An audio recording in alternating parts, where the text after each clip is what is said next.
ડભોઈ નગરમાં નાંદોદી ભાગોળ પાસે આવેલા સુપ્રસિદ્ધ અને પૌરાણિક પંચેશ્વર મહાદેવ મંદિર ખાતે ભક્તિસભર વાતાવરણમાં જ વિશેષ ધાર્મિક ઉત્સવનું આયોજન કરવામાં આવ્યું.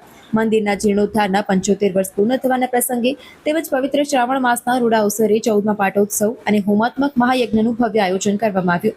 સમગ્ર ધાર્મિક મહોત્સવ દરમિયાન મંદિર પરિસર વેદોક્ત મંત્રોચ્ચાર, શંખનાદ અને હર હર મહાદેવના જય ઘોષથી ગુંજી ઉઠ્યું હતું.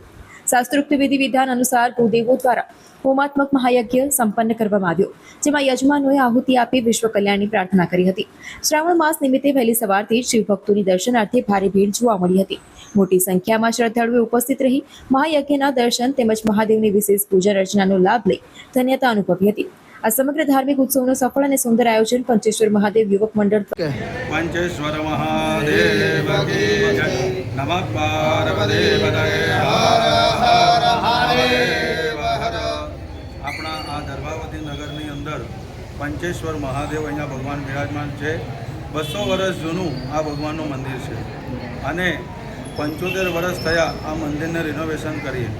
આજે ભગવાન શિવની આરાધના માટે હોમાત્મક લઘુરુદ્રનું આયોજન કરવામાં આવ્યું છે. આજે 14મો પાટોત્સવ છે ભગવાન શિવજીનો.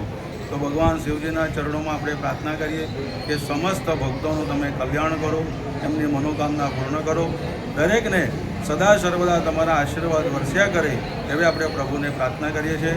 ભગવાન શિવ સૌનું કલ્યાણ કરે. બોલો પંચેશ્વર મહાદેવ કી જય.